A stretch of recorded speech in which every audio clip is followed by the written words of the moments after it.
Hi everyone, I'm back today. We're going to read some more of our story, Eerie Elementary, The School Freezes Over. And we're on chapter 13, and it's called A Wall of Winter. If you'll remember, Orson Eerie turned into a tornado and was going through the school. It was crazy. So actually, we only have a couple more chapters, so I think we'll be able to finish the book today. So let's see what happens. The tornado was spinning and swirling down the hall. Sam wanted to just let the icy storm pass, but he knew Orson Eerie fed on students. And he knew if Orson Eerie made it to the gym, he would feast on everyone. We need to destroy the tornado, Sam shouted over the wind. How? Antonio asked. This isn't a regular tornado, Sam replied. It's made of ice and snow, so we should be able to beat it. With heat, Lucy exclaimed. So where's the hottest place in school? Antonio asked. Lucy began flipping through the blueprints. The big radiator outside the gym, she said. Then that's where we're going, Sam said. He looked down at the floor. The heat had caused a thin layer of water to form, but the ice was still thick enough for skating. Hold on tight. Lucy and Antonio grabbed onto the sash, and Sam skated out into the hallway. He took off, towing his friends behind him. Screech! The tornado made a sound like nails on a chalkboard. Ooh, I don't like that sound. Swirling mist filled the hallway. Hail pounded the lockers. Water splashed the friends' backs. Furious winds pulled at them. Their jackets whipped about. Sam glanced over his shoulders as he skated. Just behind his friends, he saw the speeding tornado. It was gaining on them. Let me show you a picture. I don't know if you can hear my dog in the background. She's crazy barking at something right now. Sorry about that. Sam's heart was pounding. Sweat dripped down his back. His legs felt weak. He still had 2 long hallways to skate before he reached the radiator. I can't skate fast enough, Sam called to his friends. Orson's catching up to us. For a long moment, all Sam heard was the roaring tornado. Then Lucy said something crazy. Antonio and I will let go. What? Cried Antonio. The tornado will suck us right up. Sam will be able to skate to the radiator without us slowing him down, explained Lucy. It's the only way we can stop Orson.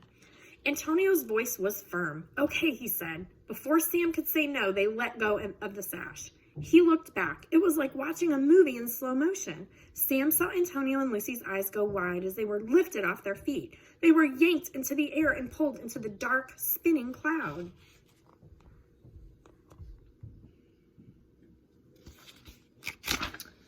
Sam looked away. He couldn't believe what Lucy and Antonio had just done. Now more than ever, he had to reach the radiator. He had to get there. It was the only way to save his friends. Sam lowered his head, and without the extra weight of Lucy and Antonio, he was skating much faster. The Orson Eerie storm changed one last time as it sped towards Sam. It took the form of a wicked snow monster. The bottom was only swirling ice and snow. Horror filled Sam as he saw that it had a body and a face.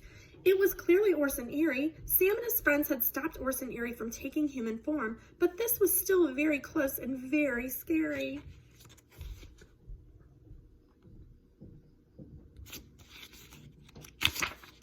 Sam saw flashes of his friends.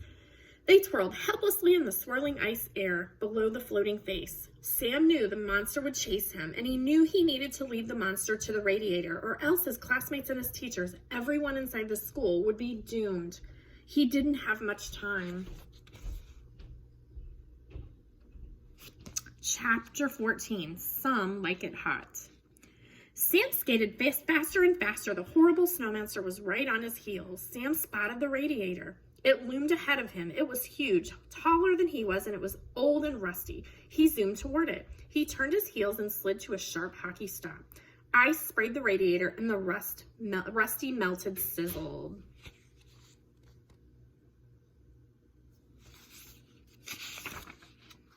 Sam's mind raced as the storm bore down on him. I need to wait until the last moment to get out of the way, he thought.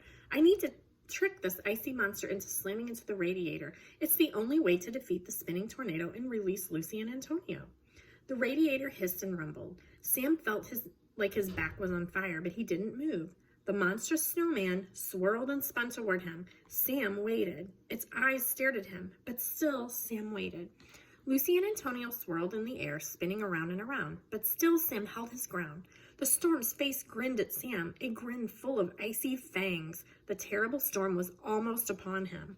Then, at the very last second, Sam dove. He hit the floor beside the radiator with a loud whomp. He felt the ice and snow whoosh past him.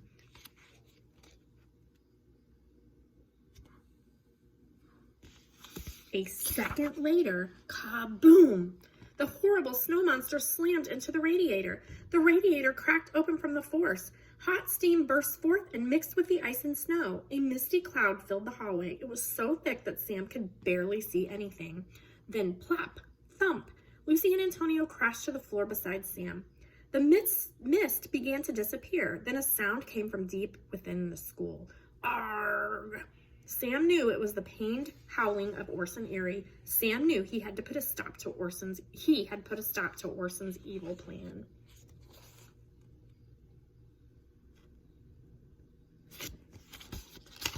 Chapter 15, Snow Day. The sound of opening doors filled the school. Defeating Orson Eerie caused the snowbanks and the ice to melt instantly. The students were no longer trapped. Parents rushed into the school. Lucy and Antonio sat up. They both looked dazed. "Are you guys okay?" Sam asked. "Oof," Antonio groaned. "I feel like I just rode the tilt-a-whirl 9 times in a row." "I think I'm okay," Lucy said. "We did it, didn't we?" Sam grinned. "We did." Just then, Miss Grinker marched over. She gulped. "You 3, she barked. "What are you doing out here?" "And Sam, are you wearing your ice skates inside school?" Well, Sam stumbled. "I have hockey practice today." "I think you've got plenty of practice already, buddy," Antonio joked.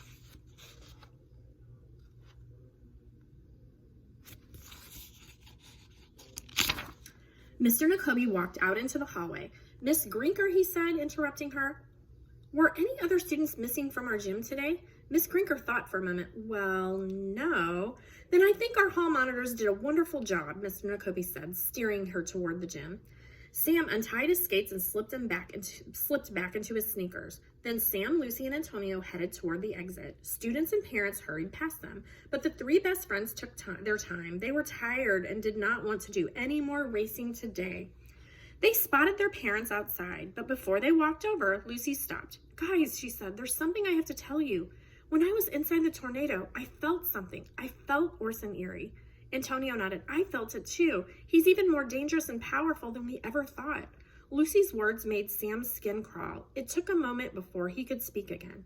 "We must stop him," Sam finally said. "We thought Orson Eerie had one goal, swallow students to stay alive. But now we know that that was only part of his plan. His real goal is to come back to life."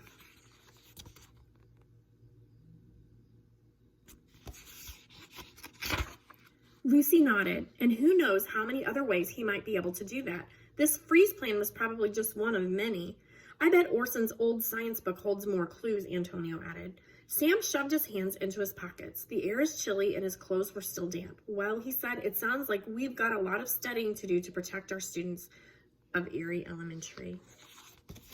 And that is the end of The School Freezes Over. So next time, we will have to see what happens in the next book. But I'm not going to tell you right now. I'm going to leave it as a surprise. So hopefully everyone enjoyed this book. Bye-bye. See you later.